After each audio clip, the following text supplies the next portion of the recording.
Hey guys, Eric and Terry here to talk about the Agents of S.H.I.E.L.D. Season 3 premiere. We're going to go into full spoilers. You've been warned. Are you still with us? Okay. I thought this was a really strong premiere. They definitely hit the ground running with another sort of evolution of this show. Hit the ground flying. Yeah, there you go. First they were running, and then they were flying. Yeah, what'd you think of this premiere? I really liked it, and I am a big fan of the show. It's sort of close to my heart. The first season was not my favorite, but I thought once there was the Hydra twist, it really sort of found itself. And last season too, when it was reinvented as this like 70s spy thriller type thing. Now we're back to sort of the tech, futuristic, looking forward type show. But I thought that it really found itself. I had a couple issues with Lash in particular, which we will get into later. But I think that this is a fully formed show at this point, and I'm really happy with it. And I just think some of the performances we saw were fantastic. Ian DeKuyster was just phenomenal as Fitz. He was great. I mean, the whole episode, he had a lot of good stuff to do, but certainly his big final scene, pounding on that monolith, that was great acting. That was a real standout for him. I always thought, even in the first season, I started to think like, because at first I was really annoyed by Fitz and Simmons after when they were like, oh, they're so similar. Oh, but, I've always been on. But those two actors started to really impress me, and I think that was like a standout for him. Yeah, I think he's sort of become one of their secret weapons that they sometimes underutilize, but maybe for a good reason, because when you have something like this, it really packs a punch. That scene with the Kree stone at the end. I really.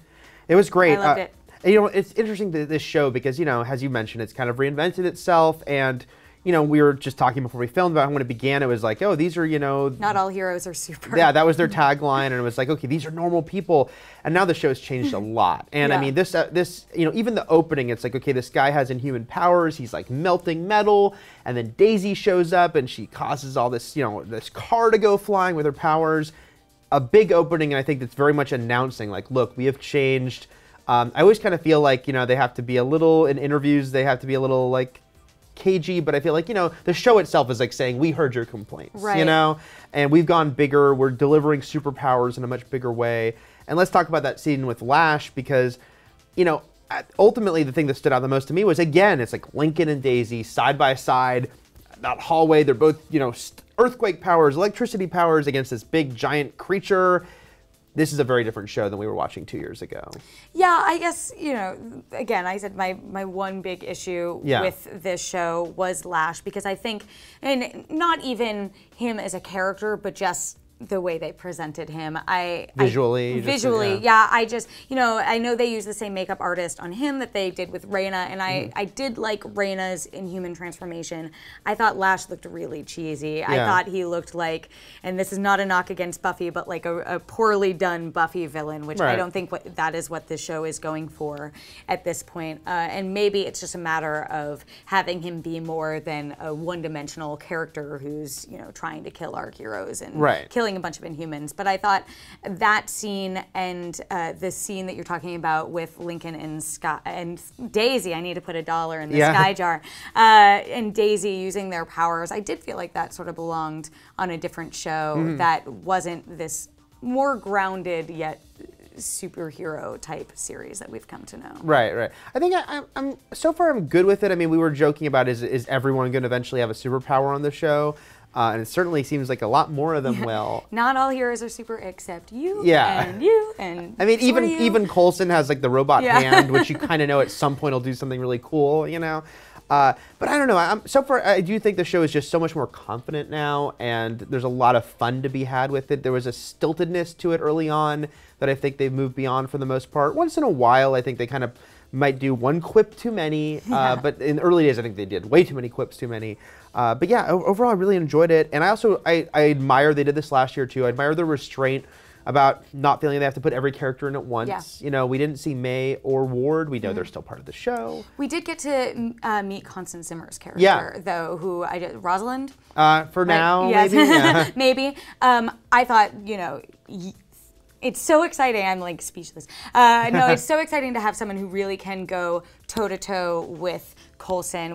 We tried to have that with Edward James Olmos last year, which, as much as I loved him and I enjoyed him on the show, I think that the character didn't really pay off. Constance Zimmer, like right from the start, was there, and I'm really excited to see that. Especially, I really liked that scene in the subway. That was a great scene. Yeah, especially when we realized, oh wait, she's not who we thought she was. It's Lash who they're both going after. I'm curious though, and this is a little theorizing, but do you think that eventually her force is going to turn into Strike, and that could be part of the Mockingbird Hunter spinoff? I think that's very possible. I mean, so now that we know that they are once again moving forward with this Mockingbird Hunter spinoff, you feel like they've got to start laying groundwork, right? So that seems like a possibility. Yeah, it's like give them why are they spinning off? Who are they going with? What are they going to do? And so maybe her organization, which at first seemed nefarious, but now we're like, okay, maybe it's just more like we have different methods, which again I know is somewhat a repeat of the other S.H.I.E.L.D., but I think maybe might be a little more cohesive this year. So yeah, I think that could definitely work. And I also have to mention, by the way, because yes, there were nods to the events of both Age of Ultron and Ant-Man in there, which are always a little self-conscious, but it's still kind of fun. But I really like seeing William Sadler as President Ellis from Iron Man 3. Yeah, you know, a nice little Easter egg. It's one of those things where it's like, oh yeah, that's perfect, because William Sadler, a great actor who pops up on TV and film. Oh yeah, he's the president in the MCU. Why not have him pop up here? Which also shows the influence of Rosalind, or whatever her name is. Yes. You know? Mystery Constance Zimmer woman. Yeah, her mysterious name. Before we end, we should definitely talk a bit, though, about the ending, that final scene, where, yes, they made sure to tell us Simmons is not dead, which, again, we knew she was part of the cast. But yeah, what do you think about what's going on with her? Last year they spent a while building up to learning what happened to Ward, and maybe the same thing will happen this year. I bet we'll probably see him in episode 2. But who knows? But I'm glad that we didn't have to wait with Simmons, because that obviously was the big cliffhanger last year, and we see she is still alive.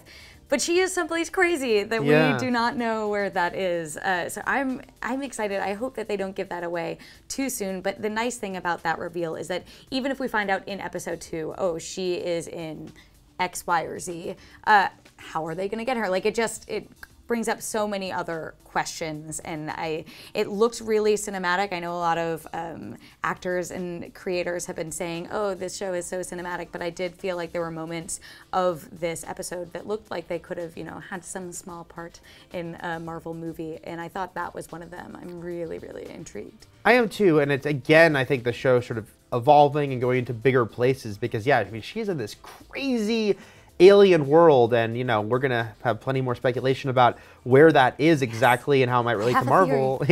But you look at just where she is in terms of the show, and again where the show was a couple years ago, and it's hard to imagine like first 6 months of that show, like, oh yeah, and then Simmons will be on this alien planet, and now you're like, oh, this is a cool place to take this. I think that character in particular, it's like kind of fun to see her so out of her element. Yeah. She's the lab girl. They're all a little out of their element. Yeah. Except for Daisy, who seems very at home in what she's doing right now. Yeah, with those cool gauntlets on. Yeah, she looks badass. Yes. So that's what we thought of the Agents of S.H.I.E.L.D. premiere. We're both pretty high on it. What did you think? You think the show is back stronger than ever? You happy about these new turns of events? Let us know. Let us know your theories about everything going on in the comments. And for plenty more on all things MCU, keep it here at IGN.